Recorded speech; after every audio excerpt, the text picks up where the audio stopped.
And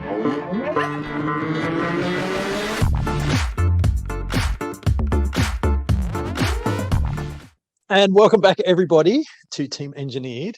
It has been a couple of weeks. We've had a bit of a sabbatical. I don't think we've got a good excuse for the sabbatical, so it's just been a sabbatical. Probably because we've both been in a little bit of overwhelm, and we've been busy, maybe being busy, not necessarily hitting things. And as we were talking about this, I thought, what an amazing thing to talk about for our engineers, for our team supervisors, for anyone that has a team, about overwhelm. Yeah, the overwhelm can completely derail you, right? So it can derail our productivity. It's a number one thing that absolutely fucks flow. And we know that flow is the number one contributor to peak performance and productivity. So we're like, everyone I was speaking to over the last few weeks were talking about how overwhelmed they were. And I think it wasn't just with their work. It was because of everything else that's still going on around in the world and the change. And it's just so much in your brain, right? So I reckon Brocco described it to me pretty well this morning, that everything is emotional at the moment.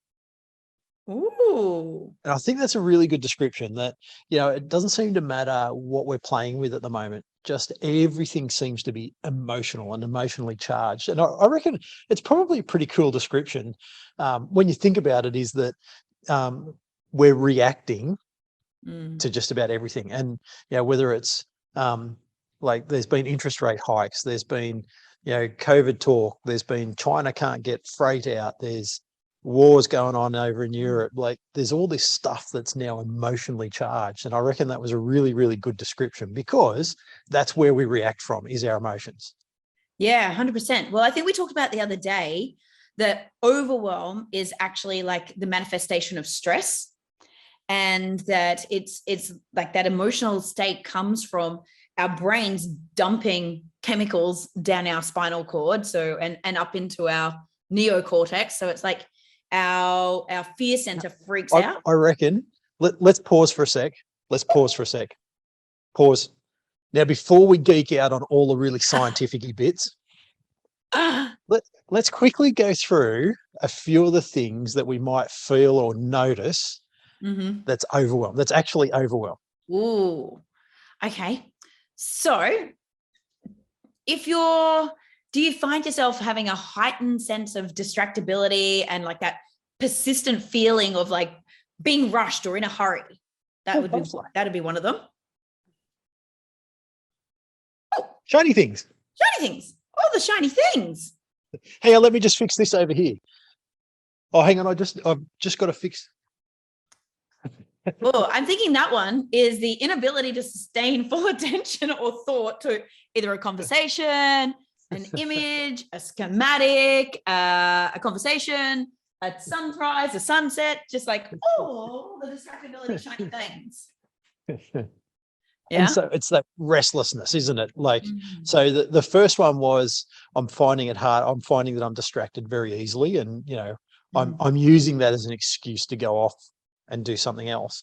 And then the second one that I probably demonstrated quite well was that sort of not settled, just like, I've just got to go over there and do that. That sunrise is beautiful. What's next? Let's look at that. No, I'm done with that now. So generally being unsettled. Yeah. That I think it's that feeling of impatience. So like a tendency to be like impatient, or finding yourself like bored or dissatisfied with the thing that you're doing because you're not really in it. There's like, and you're kind of irritable and frustrated, and you kind of feel panicked, but then also dissatisfied. It's like that weird in between, right? And I think I've got a weird light flashing thing going on as well. I saw that a little bit. Kind of got disco lights going on, and I thought it was just the distractibility thing. Yeah. Mercury, I figured it out. Mercury is in retrograde. Yes. Nice. That's what it is. Yeah, causing the issues. Um, And we may have just diverted just a little bit and got distracted as we talked about that too. possibly. So another thing that I think we find with overwhelm is a tendency to put off difficult conversations or the difficult work. So some people would call that procrastination, right? We procrastinate, but often the procrastination comes from a state of overwhelm. Like, I can't fucking cope. Like, I actually can't cope with dealing with that situation right now. So I'm going to busy myself being busy. I'm going to find a million other things to do that are easier for me to deal with. Justify what I've been doing for the day. Yeah, to being busy, just filling the space, like, and trying to justify it, but it's out of avoidance, and it's because we've hit that feeling of capacity. Yeah, right? Definitely. Now, I think we were talking about another one that kind of runs down a similar line of, I just can't breathe. Can't catch my breath. It's that high in the chest breathing as well. Like, it's not I never get a chance to fully exhale. Like, it's just like, and that feeling of like, oh my God, I just want to go. Now, I was blaming COVID, long COVID for that. Yeah. So misplaced blame also. What about one of the big things I think that came out of the training session we ran the other day for the VARA team was that digital, the digital need, the compulsive need for electronic hits. Yeah, that like always like checking emails, checking for notifications, checking, did anyone like my stuff, checking this, checking that, the compulsive looking at your phone, figuring out that you've been scrolling on Instagram for 5 minutes, you don't even know how your phone got in your hand, let alone how you ended up in the Instagram app and why you just wasted the last 5 minutes doing so. Or, and again, this comes to training, Googling shit, just, oh yeah, I better Google that right now. Right. And it's like we're looking for these hits of information or validation. And it's about real addiction to the input that I think it feels like it's compulsive, or that you're not in control of it. It's like, when you realize you're like, how did I end up down this rabbit hole? And now we'll offer one more. So before we spin everyone off into their own little tizzle of overwhelm as they're listening, and probably the big one is, fuck it, I can't be bothered. Or as Kyle says, fuck it, let's go surfing. Let's go surfing. Yeah. Yeah. Sometimes that's a good thing and sometimes it's not. So, yeah. But look, you've got a list of 11, and I think we'll put them below and let people sort of rank themselves from 0 to 11 about how they're feeling on the overwhelm scale. So without sort of bombarding everyone and making them go, oh crap, I'm out, don't put the wall up yet. Let's just listen. Let's just let's talk through how all of those things actually affect our performance at work, but most importantly, what it also does to our team. Yeah, beautiful. So I think that the interesting thing that came out of the research that I was doing when we were creating the training session for the other day was... Yeah, quickly, when did you do that research? Monday night, somewhere between 6 p.m. and midnight, maybe 4 p.m. and midnight. 10 hours prior to the delivery of the training. Yes. Well, in my defense, it was a combination. I've done 3 different courses with the Flow Research Collective, and I knew where I'd learnt the stuff. It was the distillation of that, and yes, leaving it to the last minute to create it. But in my defense, Kyle, I had planned to deliver a whole different training session that day. And from listening to everyone on the Monday morning mindset and motivation and milestones calls and the one-on-ones that I'd done, everyone kept coming back with a sense of this overwhelm, feeling out of control, feeling like that, this anxiety. And I was like, fuck, I need to create this because it's what everyone's kind of like screaming out for. And that's my excuse, and I'm sticking to it. So I think that's a really key point there as we go into that is, often we use it to make excuses. So Mm.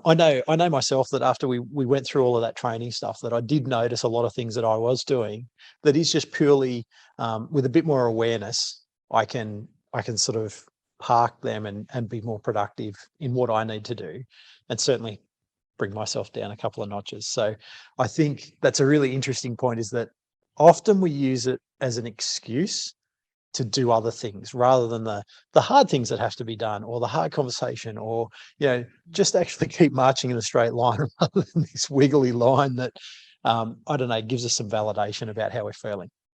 Well, it was I said to you, I felt massively triggered doing it because I was like, ah! And so a bit of the science behind this, right there, it's not just a mental state. This is actually a pandemic, an epidemic of the way the world is right now. And so the things that we've just talked about is actually the symptoms of ADT. So attention deficit trait. Now, as many of the listeners know, I am diagnosed with what my doctor said, a cracking case of ADHD. I'm like, is that that's a specific medical grade, a cracking Technical dose? Terms for it. That's the technical term. He said, don't worry, you wouldn't have been able to do everything in your life without it. I was like, okay, make me sleep now. But there's without rum. Yeah, without the rum. Yes. So there's some similarities between ADHD and ADT. The thing is, ADHD has some really positive things about it, an ability to focus and to get shit done. And there's all the positives. Unfortunately, with ADT, it's just the negatives. And it's caused, though, completely by our environment. So it's not actually a mental thing, which means all of those things that we've talked about there, if you're not actually ADHD, you can take control. And even if you are ADHD, you can manage all of these things, these negative things, through awareness and technique. So what makes me super excited about it is you're not a person that gets overwhelmed. It's not like, it doesn't need to be a mental issue as such. We can go, these can be caused by external factors and our environment that we can take control of. What was fucking scary was realizing that often we do this to ourselves. So one of the things when I was going through it was like the need to fill space, and like we create false overwhelm by picking up shit that's not ours, picking up those monkeys that we talked about on one of the other podcasts, right? The need to, like, whenever I have downtime, I end up giving my downtime to serve other people, right? And then I feel overwhelmed because I don't have any space for myself. But actually, I chose to do that, right? Would I make a different choice? Probably not. Like, I would still choose to go and do all the stuff that I've done for the floods and all of that. But I have to have the recognition that I created that for myself. And once I can do that, I can actually release the charge behind it. And it helps me to set more boundaries and go, actually, I'm not going to be the best person I can be if I don't set these boundaries and recharge my brain so that I can act from a more conscious level with better ideas and better creativity and better productivity and just better output if I don't give that time to bring my brain offline a little. So let's talk about the geeky bit. And I have to admit, I'm the kind of person that I do like to get to the next layer down, the nitty gritty, the geeky bit. So let's talk the geeky bit. We've got a brain. Aha! Look at you go. For those of you that are listening, not watching, Kyle, can you just describe what you did with your hands? So I did forget that some people are just listening. So take your fist, create a fist in one hand, and then put your other hand over the top of it. Yes. So it's like the thinking hand, like the metamorphosis. Is that? Yep. So, and what we're doing there. So, talk to me about that. The fist is actually our. I'm going to have to defer to you on the geeky bit for this one. The fist is the inside of our brain. Okay, so this is where the hippocampus and the amygdala live, right? This is also this is like where our memories are created, and it's also like our fear center, or what we would call our reptilian brain, right? That's the oldest part of us. The hand that wraps over the top is our neocortex, also has our frontal lobes and everything like that. Basically our logical thinking brain, where we're able to respond, and down the bottom is react, right? So when we get these symptoms of ADT, and the reason why we get these symptoms of ADT is because we've got something causing our logic brain and our frontal lobes to disconnect and come offline.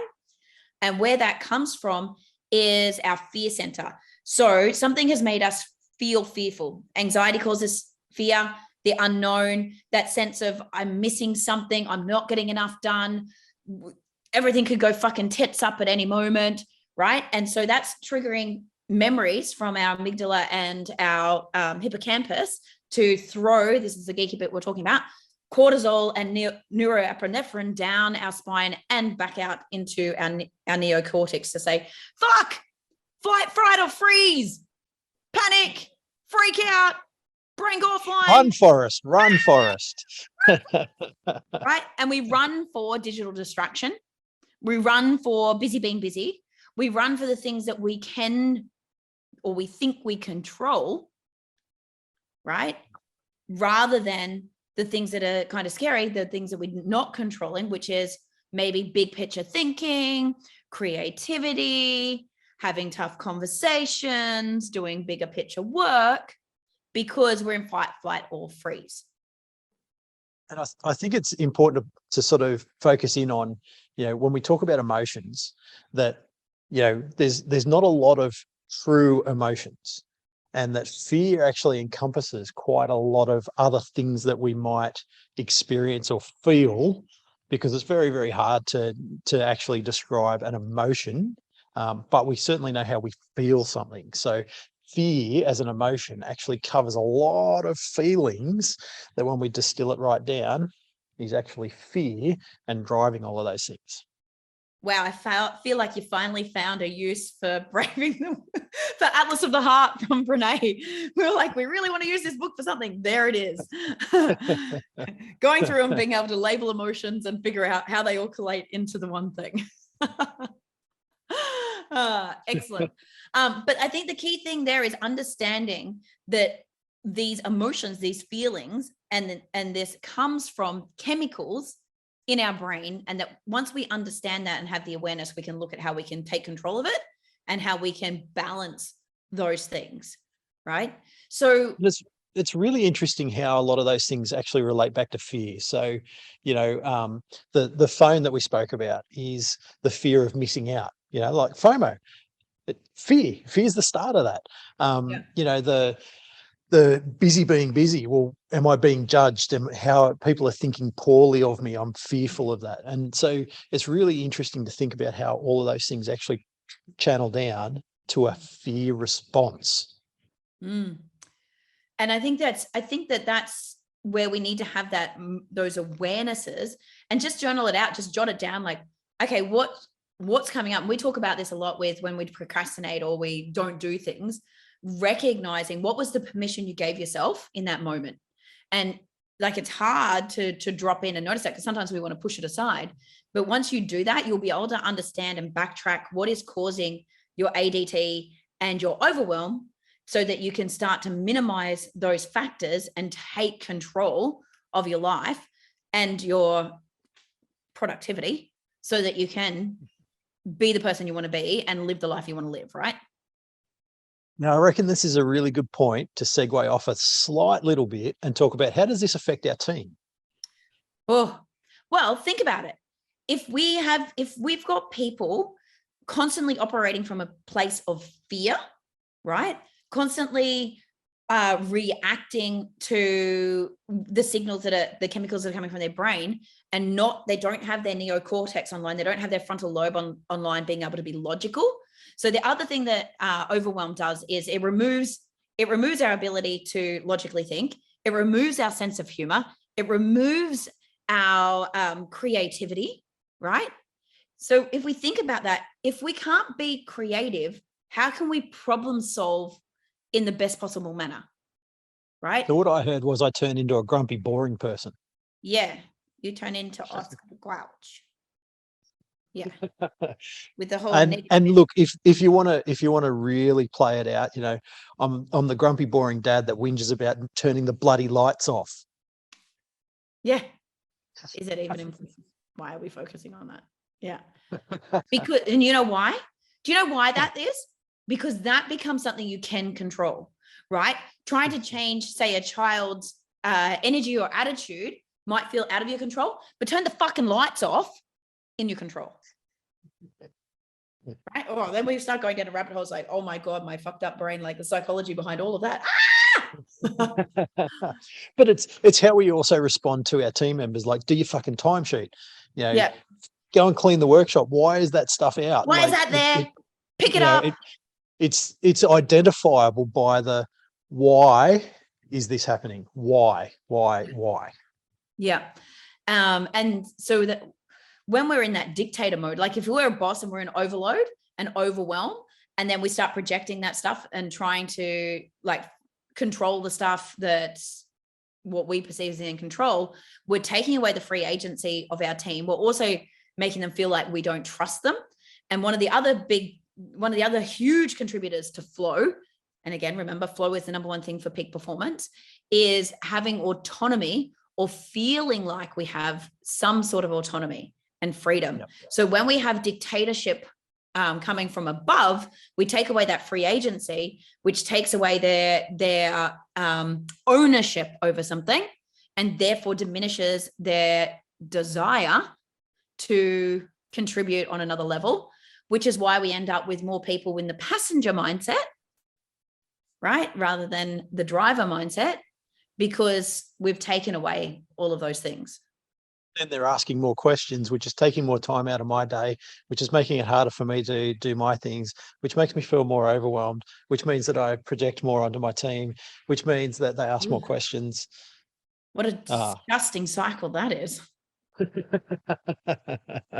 like, wait, what? I caused all of this myself? I am the problem? Stop. So I reckon that's the key point, is that I am the problem. If you feel like, now there's a list of 11.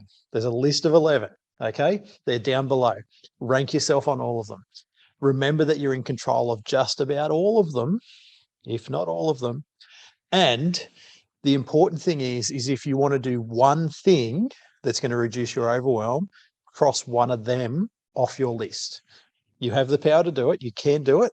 Just be focused, cross one of them off your list, even if it's just the damn phone, and you will be reducing your overwhelm. Your team will perform better and you'll get more done.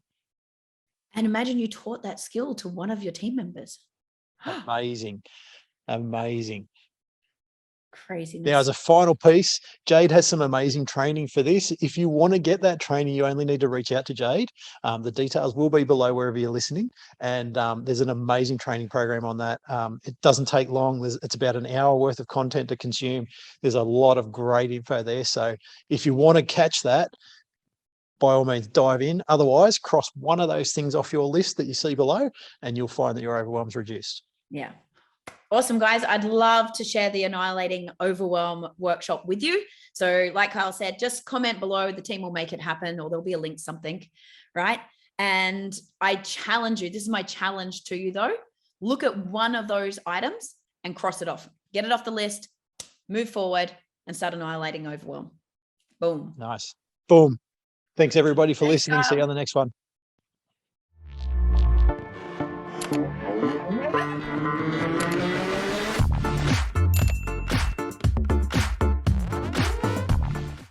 Recording is in progress. Recording is in progress. Shall we clap for the podcast crew? 3, 2. I missed.